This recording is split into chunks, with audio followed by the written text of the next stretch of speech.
저는 오늘 읽은 히브리서 12장 25절로 29절 말씀을 통해서 흔들리지 않는 나라라는 제목으로 하나님의 말씀을 나눠보려고 합니다. 이번 허리케인 로우라로 인하여서 많은 피해들이 있었습니다. 특별히 이번 허리케인 로우라는 비보다는 바람을 많이 동반해서 바람의 속도가 시속 175마일이었다고 합니다. 여러분, 차를 가지고 운전할 때 보통 75마일 정도 프리에서는 달리고, 그리고 일본 로컬에서는 한 55마일이나 60마일 정도 달립니다. 그래도 그렇게 달리다가 눈 깜짝하면 잘못하면 사고가 날 정도로 그렇게 빠른 속도입니다. 그런데 그거보다 한 3배 정도 더 빠른 속도, 175마일. 미국 역사상 허리케인의 속도로는, 바람의 속도로는 이거만큼 큰 바람이 없었다고 합니다. 이렇게 바람이 부니까 어때요? 흔들림이 생깁니다. 그래서 자다 보니까요, 꼭 지붕 위에 기차가 달려가듯이 우두두두두 하는 소리가 들릴 정도로 창문이 들썩들썩하는 그런 모습을 보았습니다. 그리고 아침에 일어나서 밖을 나가보니까 많은 나무들이 뿌리채 뽑히기도 하고, 또는 중간이 뚝 부러지기도 하고, 전신주가 휘어져 버리기도 하고, 부러지는 그런 모습을 보았습니다. 무엇인가 흔들리게 되면 그 흔들리는 속에 두 가지로 나타나게 됩니다. 하나는 부러지거나, 하나는 단단하게 그 자리에 서 있거나, 둘 중에 하나입니다. 그런데 오순종 집사님 말씀을 들어보니까 그 주위에 사는 사람의 나무가, 큰 나무가 그 집에 25그루가 있었대요. 그 중에 20그루가 뽑혀나가고 5그루만 남았다고 합니다. 오늘 본문의 내용이 바로 그 이야기입니다. 흔들리지 않는 나라. 그래서 저는 오늘 제목을 본문 말씀을 통해서 흔들리지 않는 나라다라고 이렇게 정했습니다. 우리는 흔들리지 않는 나라가 되려면 어떻게 해야 되겠습니까? 나무가 뽑히지 않으려면 어떻게 해야 되겠어요? 뿌리가 땅속 깊이 뿌리를 내려야 되는데, 여러분, 이 뿌리를 내리는데 보니까 특별히 소나무들이 많이 뽑혔어요. 그 이유가 뭔지 아십니까? 이 소나무는 한국에서는 아주 적박한 땅에서도 잘 자라는 나무예요. 한국에 사는 물이 별로 없기 때문에 물을 찾아서 한국의 소나무들은 이리저리 땅속 깊이 뿌리를 내립니다. 그러다 보니까 나무는 휘어지고 못생기긴 했어도 뿌리를 단단히 내렸기 때문에 어지간한 비바람에는 소나무가 뽑히지 않아요. 그런데 미국의 소나무들은 크고 튼실하게 잘 자라긴 합니다. 그런데요, 워낙 물이 많다 보니까 뿌리를 땅속 깊이 내리는 것이 아니라, 여러분 소나무 뽑힌 거 한번 보세요. 그냥 멍석 정도 되는 그 뿌리밖에 없는 것을 보게 됩니다. 뿌리를 깊이 내려야 되는데, 그렇다면 그 뿌리를 어디에 내려야 되느냐? 모래에다가 깊이 내려도 잘 뽑힙니다. 뿌리는 단단한 땅에 깊이 내려야만 잘 버틸 수가 있습니다. 마찬가지로 우리가 흔들리지 않는 나라, 뿌리가 잘 뽑히지 않는 그러한 신앙을 가지려면 어떻게 해야 됩니까? 우리는 하나님의 말씀에 집중해서 말씀에 뿌리를 내려야 하는 것입니다. 왜냐하면 하나님의 말씀은 온 세상을 진동시키는, 흔드는 놀라운 능력의 말씀이기 때문입니다. 본문 25절에 보니까 여러분은 말씀하시는 분을 거역하지 않도록 조심하십시오, 이렇게 되어 있어요. 말씀하시는 분이 누구예요? 하나님이시죠. 하나님을 거역하지 않도록 조심하십시오. 그리고 그 사람들이 땅에서 경고하는 사람을 거역했을 때, 그 사람들이 누구예요? 시내산에 있었던 그 출애굽한 이스라엘 백성들이 경고하는 사람을 거역하였을 때, 경고하는 사람이 누구예요? 모세 아닙니까? 모세. 그리고 여기서 말하는 그 사람들은 출애굽하기 전에 애굽 사람들을 이야기하고 있어요. 애굽 사람들이 땅에서 경고하는 사람, 즉 모세의 경고를 거역했을 때 그 벌을 피할 수 없었거든. 그 벌이 몇 가지였죠? 10가지 재앙이 있었습니다. 그것을 피할 수 없었거든. 하물며 우리가 하늘로부터 경고하시는 분을 배척하면 더욱더 피할 길이 없지 않겠습니까?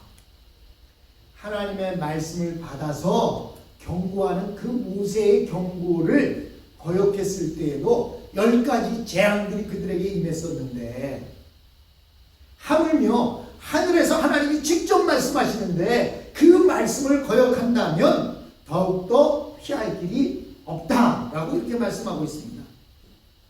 즉 히브리서 저자는 율법과 복음은 그 가치와 비중이 근본적으로 다르다라고 말하고 있는 것입니다. 율법은 이 땅에서 난 모세가 전하여 준 것이지만 복음은 어떤 것입니까? 오신 하나님의 아들이 전하여 주신 말씀입니다. 여러분, 한국에 이번에 어떤 한 공무원이 북한 해역에 들어가서 북한군에 의해서 사살되었습니다. 그래서 한국에서는 엄청난 문제를 야기하고 있어요. 그런데 대통령이 그동안 뭐 했느냐? 이렇게 이야기하고 있습니다. 근데 사실 공무원이 한국 땅도 아닌 북한 땅에 들어가서 그렇게 되는데, 그러면 한국 군인이 군함을 몰고 가서 거기서 전쟁을 벌일 수 있는 상황도 아니었을 것이고, 또 어떻게 되어진 상황도 잘 모르는 상태였는데도 불구하고 어찌하든 대통령은 대국민들에게 사과를 했습니다. 그런데 여러분, 대통령이 사과하는 얘기와 제가 그렇게 된 거 참 잘못된 일이네요, 참 미안합니다 라고 사과를 한다면 같은 사과지만 어디에 더 큰 힘이 있을까요? 당연히 대통령의 말에 더 힘이 실리게 되는 것입니다. 마찬가지로 율법과 복음은, 율법은 이 땅에서 난 모세를 하나님께서 그에게 말씀을 주시고 모세를 통해서 선포된 말씀입니다. 하나님께서 부르신 모세에 의해서 선포된 말씀 율법과 하나님의 아들이 직접 이 땅에 오셔서 전하신 말씀 복음, 그 복음은 똑같을 수가 없습니다. 그렇다면 율법과 복음, 어떤 게 더 능력 있고 비중이 큰 말씀이겠습니까? 당연히 하나님의 아들이 이 땅에 오셔서 전한 말씀이 더 힘있고 더 능력이 있는 말씀입니다. 그런데 이스라엘 백성들은 시내산에서 하나님의 말씀을 받을 때 그 말씀 앞에서 온 산과 들이 진동하는 것을 보았습니다. 26절로 29절로 보니까 그때에는 그의 음성이 땅을 흔들었지만, 그때에는 어디예요? 시내산에서 그 음성이 땅을 흔들었지만 하나님께서 시내산에 율법을 받기 위해 올라갔던 그 모세, 또 시내산을 바라볼 때 그 시내산이 흔들리고 불이 화염처럼 일어나는 그 모습을 보았습니다. 그런데요, 내가 한 번 더 땅뿐만 아니라 하늘까지 흔들겠다 라고 말씀하십니다. 그때 이스라엘 백성들은 땅이 흔들린 것만 가지고도 불안에 떨었습니다. 모세도 두려웠다, 그 산에 올라가는 것이 두려웠다고 말할 정도로 그렇게 무서웠습니다. 그런데 내가 한 번 더 땅뿐만 아니라 하늘까지도 흔들겠다라고 이렇게 말합니다. 즉 한 번 더라고 말하는 것, 한 번 더 흔든다라고 하는 것은 피조물을 없애버리겠다는 것입니다. 그렇게 하는 것은 흔들리지 않는 것들이 남아있게 하려는 것입니다. 많은 사람들이 이번 팬데믹을 통해서 뭐라고 말합니까? 하나님께서는 알곡과 쭉정이를 골라내기 위한 작업이다라고 이렇게 이야기하는 사람들이 많이 있어요. 이번 이 팬데믹을 통해서 정말로 그가 하나님을 믿는가 믿지 않는가를 볼 수 있는 기회다라고 이렇게 말합니다. 즉 하나님께서 하늘을 한 번 더 흔들겠다라고 하는 것은 그 흔드는 속에서 남아있는 것과 남지 않는 것을 고르기 위한 것이다 라고 말하고 있습니다. 언젠가도 말씀드렸지만 여러분 어렸을 때 퀴즈라는 부모들의 모습을 보았을 것입니다. 퀴즈를 잘하는 부모님들은요, 퀴즈를 몇 번 하면 모래들만 톡톡톡 치워내고 알곡들은 그대로 남겨두는 그런 모습을 볼 수가 있습니다. 하나님께서 땅을 흔든다는 것은 퀴즈를 한다는 거예요. 그래서 알곡과 쭉정이를 골라내시겠다라고 말씀하고 있는 것입니다. 그러므로 우리는 흔들리지 않는 나라를 유업으로 받았습니다. 그러므로 우리는 감사를 드리는 그러한 상태에 있습니다. 그리하여 경건함과 두려움으로 하나님을 기쁘게 섬겨야 한다라고 오늘 본문 29절에서 말씀하고 있습니다. 우리 하나님은 태워 없애는 분이십니다 라고 이렇게 말하고 있어요. 금이 제대로 된 24금이 되려면 어떻게 돼요? 불 속에 들어가서 불순물들이 제거되어지고 그리고 나서 이제 나와서 묻어졌을 때 금이 되는 것입니다. 우리는 하나님 앞에 전금같이 순금같이 나올 수 있습니다. 무엇을 통해서? 태워 없애는 불을 통과한 뒤에 그렇게 되는 것입니다. 여러분, 우리는 오늘 본문 말씀을 통해서 주님이 하시는 음성을 들을 수 있습니다. 그것은 오늘 믿는 사람들의 능력이 바로 여기에 있다는 것입니다. 우리는 진동하지 않는 나라, 하나님 나라를 유업으로 받았기 때문에 하나님의 진노를 축복으로 바꿀 수 있는 능력이 있는 사람들입니다. 요즘 우리 사회도 한 번씩 세상을 진동하는 뉴스들을 접하게 됩니다. 주로 우리 사회를 흔드는 것은 부정과 부패인 것을 우리는 알 수가 있습니다. 어떤 큰 회사가 비자금을 가지고 정치 자금으로 썼다는 것이 들통나면서 대기업들이 진동을 합니다. 또 어떤 정치인이 이상한 비도덕적인 흉문을 일으키면 그것으로 인하여 온 나라가 진동합니다. 또 무슨 법무부 장관의 아들이 휴가를 제대로 갔느냐 안 갔느냐 하는 문제가 세상을 진동시킵니다. 공무원이 월북을 했느냐 안 했느냐, 그것에서 사살을 당한 것이 무엇 때문이냐 하는 것들이 세상을 진동하게 합니다. 왜 이렇게 세상을 진동하게 합니까? 물론 검사들에 의해서 무혐의 처리가 됐어요. 이것은 그냥 휴가를 간 건데 그것이 어떤 과정 속에서 잘못 이렇게 이야기가 된 것이다. 그래서 이것은 혐의가 없다. 그러나 이것을 통해서 우리가 알 수 있는 것이 무엇입니까? 위에 있는 사람일수록 깨끗하게 살아야 되고 제대로 살아야 된다. 여러분, 우리 아들이 군대에 가서 휴가를 나왔다가 하루 더 있다 갔느냐 안 갔다 갔느냐 아무런 문제가 안 됩니다. 그러나 지도자의 위치에 있는 사람이라고 한다면 어떤 그러한 조그만 문제라도 그것이 그 사람에게 흠이 될 수가 있다는 거예요.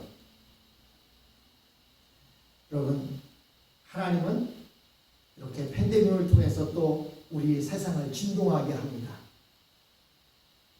트럼프 대통령이 엊그저께 유엔 연설을 했어요. 유엔 연설을 통해서 하는 이야기가 이 코로나 바이러스가 중국에 의해서 오게 됐는데 중국은 자기네 나라 사람들은 여행을 마음대로 가도 좋다고 해놓고 다른 나라 사람들은 자기 땅에 들어오지 못하겠다. 이것에 대한 책임을 중국이 져야 한다 하는 이야기를 했습니다. 책임 여하를 떠나서 어쨌든 시작된 그 나라에서 이런 부분에 대해서 본인들의 책임감을 가져야 돼요. 그것이 그 나라에서 일부러 퍼뜨렸는지 아니었는지 일부러 퍼뜨리게 했겠습니까? 하지만 그 부분에 대한 책임감을 가지고 겸손하게 전 세계 사람들에게 이렇게 사과할 수 있는 그러한 마음도 필요하다고 생각합니다. 어쨌든 그것으로 인하여 온 세상이, 여러분, 전쟁으로 인해서도 이렇게 많은 사람이 죽지 않았어요. 100만 명이 넘는 사람들이 죽었습니다. 세계 제3차 대전이라고 말해도 과언이 아닐 정도로, 여러분, 전쟁은요 상대방이 있잖아요. 이 코로나는 상대방이 보이질 않아요. 누가 적인지 누가 아군인지 알 수가 없어요. 그러나 하나님은 이런 기회를 통해서 흔드십니다. 그리고는 정말로 알곡이 누군지, 쭉정이가 누군지 구별하기를 원하신다는 생각입니다. 여러분, 우리가 이 세상에서 멸망당하지 않는 방법은 하나님을 두려워하고 죄 짓는 것을 무서워하는 수밖에 없다는 사실입니다.